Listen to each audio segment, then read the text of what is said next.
Today we're going to check out the Laowa Nanomorph 65mm. Nano meaning small, and morph meaning Power Rangers. Alright then, it's morphin' time! Okay, yeah, it doesn't mean that.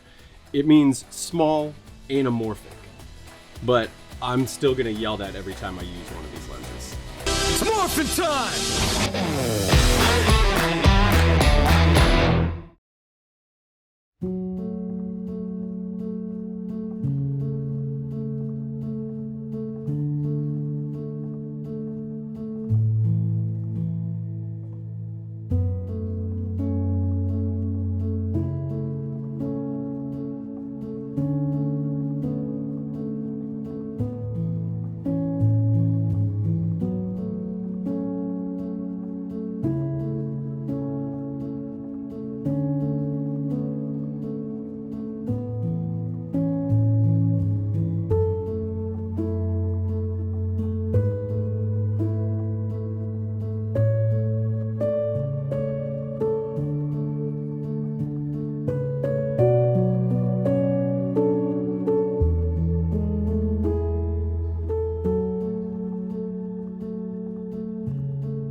So like I said, this is the Laowa Nanomorph 65mm 1.5x squeeze anamorphic lens.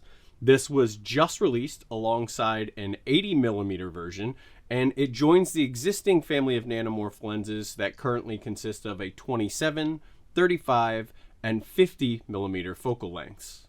But before we dive into this lens, it's disclaimer time.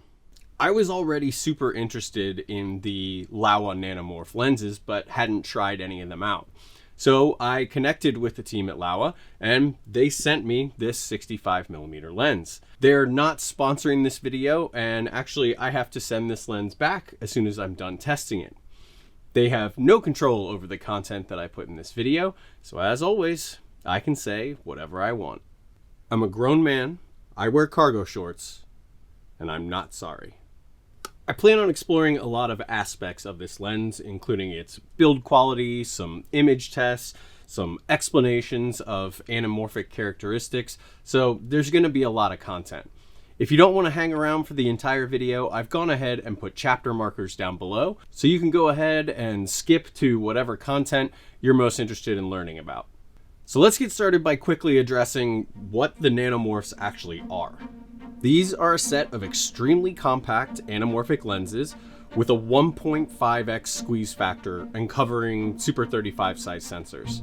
The existing 27, 35, and 50mm focal lengths became very popular for their crazy small size and mounting options for Sony E, Canon RF, Micro Four Thirds, Leica L, DJI DL, Fuji X, and Nikon Z mount.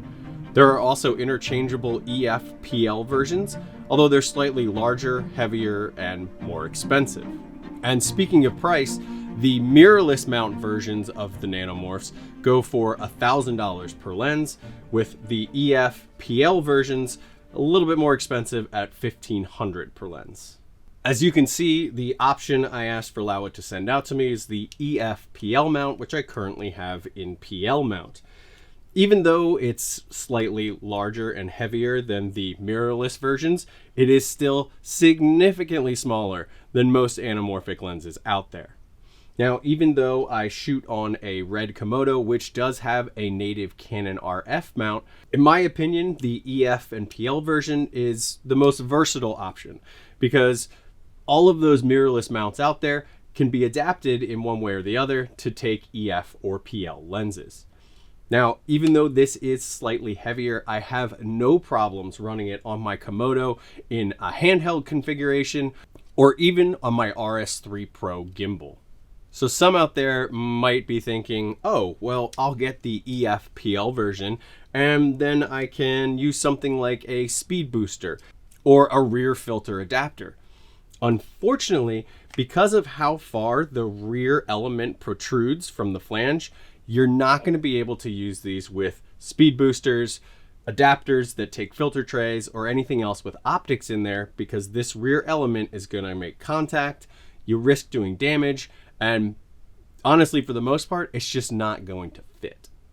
Open adapters with no additional elements or filters in them, like this PL adapter from 8sin that I use on my Komodo, they work perfectly fine. So budget-friendly pricing. That means cheap construction and subpar performance, right? Well, not that I'm seeing. This 65mm, along with all the Nanomorphs, feature a full metal build with standard cine gears on focus and iris.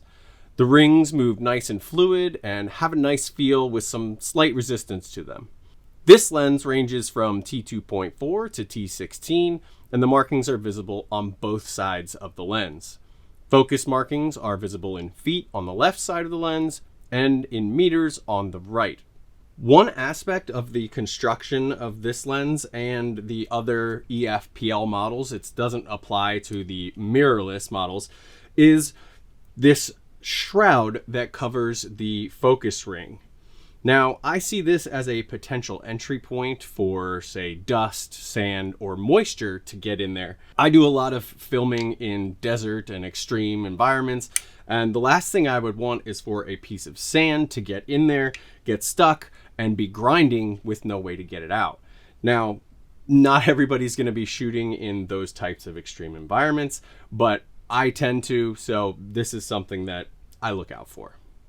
And finally, you'll see this silver ring here on the body, and this actually denotes what coatings are on this lens and affect the colors of the flare. All of the Nanomorphs have 3 options for flare coatings: amber, blue, and silver or neutral.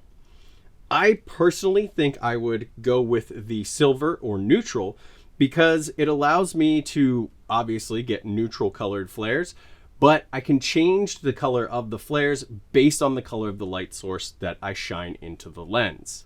As I mentioned, this lens and all the other Nanomorphs has a 1.5x squeeze factor. But what exactly does that mean? That means that this lens is taking in 1.5 times more horizontal image information and squeezing that onto your sensor, and then in post, you go ahead and de-squeeze that footage, and you come up with some really interesting anamorphic aspect ratios. I used some of the various crop modes on my Red Komodo to achieve different aspect ratios using this lens. The Komodo allows me to use crops of 16:9, 3:2, 4:3, and 6:5. In these tests, you can see the outer white box is the full sensor size of the Komodo, which is actually a 17:9 sensor. The inner box shows you how much of the sensor is being captured in each mode. This may look a little funky straight out of camera, but once we de-squeeze, we get some very interesting aspect ratio options. 16:9 stretches out to 2.66 to 1, giving us that wide look we generally associate with movies or cinematic images. 3:2 stretches to a slightly less aggressive 2.25 to 1 aspect ratio.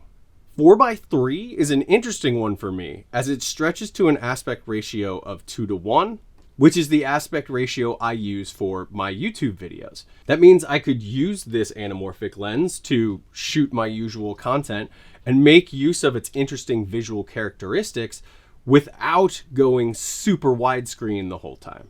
And finally, the 6:5 capture gives us a ratio of 1.8 to 1, which is really similar to a 16:9 frame, which is 1.78 to 1. Here you can see all the options I have using this lens on my Komodo side by side.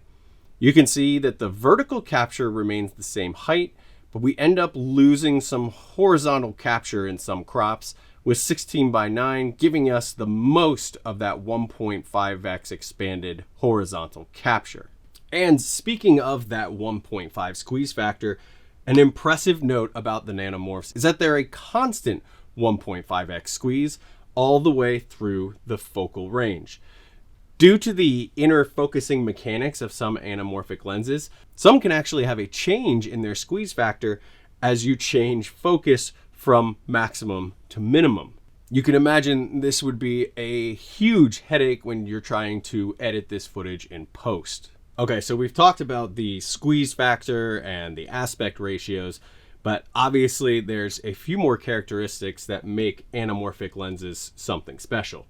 I'm sure there's a few of you out there who are yelling at me to get to the flares and the bokeh already. Come on, do it! Do it! Fair enough. Cue the obligatory Christmas light lens tests. First, let's start with flares. As I mentioned, there are 3 options for the colored flare coatings on the nanomorphs: amber, blue, and silver or neutral. I prefer the neutral flare so that I control the color of the flare by changing the color of the light source entering the lens. You can see that with a white specular source, the flare is neutral. We see a well-defined horizontal flare running across the whole frame, as well as a small vertical flare. We also see some vertical rainbow flaring, as well as some cool oval rainbow flaring when we blast the light directly into the lens from an angle. This flashlight is a bit intense, so a flashlight with a bit less intensity gives me a more desirable and less intense flare. When I change the color of my flashlight, the flare takes on the color of the source. This is why I would go for the neutral flare and avoid being locked into either a blue or amber flare color. Now that test was obviously an extreme example of flaring because you're not always going to be shooting where you're blasting a bright specular light source directly into the lens. So most of the time your flares are going to be a little bit more subtle and controlled. But if you want to go full J.J. Abrams, you can. Now let's make use of those Christmas lights and check out some bokeh. One of the signature effects from anamorphic lenses squeezing the horizontal capture is the resulting oval bokeh. As we throw the Christmas lights out of focus, we can see this stretched oval bokeh effect. Towards the center of the frame, the ovals look fairly even and rounded. They become more of a football shape as we move away from the center. Football? Football? What's a football? And the farther we push them to the edge, the more they take on a cat's eye shape. Of course, as you stop down the lens, the bokeh takes on a more uniform shape and eventually shrinks down to single points of light. I found that stopping down to T2.8 or T4 provides a nice balance of oval bokeh and minimize cat's eye towards the edges. But bokeh doesn't always have to be as in your face as throwing Christmas lights in the background and throwing them out of focus. Even without a specular light source in the frame, the background bokeh has a very pleasing, creamy look and feel to it. It's almost subconscious in the sense that the image feels different, but some viewers might not know exactly what is affecting their perception. That's why I mentioned earlier that shooting in a crop mode that would result in a 2:1 or 1.8:1 aspect ratio would allow me to convey and make use of that feel of this lens without giving away the secret by doing everything super widescreen. Even though anamorphic lenses are often chosen for their imperfections or the character in their image, there's always someone out there who wants to know, how sharp and clean is it? So let's go ahead and do some sharpness tests. Here we have my assistant Grogu in the center of the frame, shooting wide open at T2.4. When we punch into this 6K image, we can see that while he's in focus, he's not tack sharp. When we move him to the edge of the frame, we do see an additional slight decrease in sharpness. However, when we stop down to T2.8, the image sharpens up a bit, both in the center and at the edges of frame. Stopping down to T4 increases the sharpness even further. While tack sharpness isn't necessarily a quality I'm looking for in an anamorphic lens, I do want to make sure that there are no artifacts or effects happening in the image that could be distracting to my audience, particularly edge distortion. When taking a look at the image, I didn't notice any serious warping at the edges of the frame. If we look here at the vertical lines in the background, we can see there's a slight pincushion effect, but nothing severe. The distortion appears to be well controlled. Finally, let's take a look at focus breathing performance. We already know this lens holds its 1.5 squeeze factor throughout the focus range. On top of that, focus breathing is very well controlled and seems to be almost non-existent. Pretty impressive for such an affordable lens. Now, I haven't had the chance to test any of the existing 27, 35, or 50mm nanomorphs, but if they perform as well or similarly as this 65mm, I'm pretty impressed. Now, I did find that in some environments where I was testing the lens, especially when I was on a small boat for a fishing trip, that the 65mm focal length was a little bit tight for me. Now, of course, this is a personal preference and had to do with the limitations of the compact and close environments that I was filming in. But the 65mm in the right environment can get you some amazing close-up shots, and I think is a perfect addition to the current focal length lineup. So who is this lens and really the entire lineup of Nanomorph lenses for? While I personally may not be reaching for these lenses for most of my corporate and commercial work, I think these are very well suited to creative projects and lower budget productions. The 1.5x squeeze gives a more subtle anamorphic effect than, say, a 2x squeeze lens, but those lenses, with their size, their weight, and their price, can be really prohibitive to smaller independent productions and filmmakers. The fact that filmmakers can now create such quality anamorphic images in such a small package and at such an affordable price is truly amazing. Handheld and gimbal shooting with these lenses is not a strain, and some YouTubers out there have even mounted these onto DJI drones. Check out Josh's video on that, he's crazy.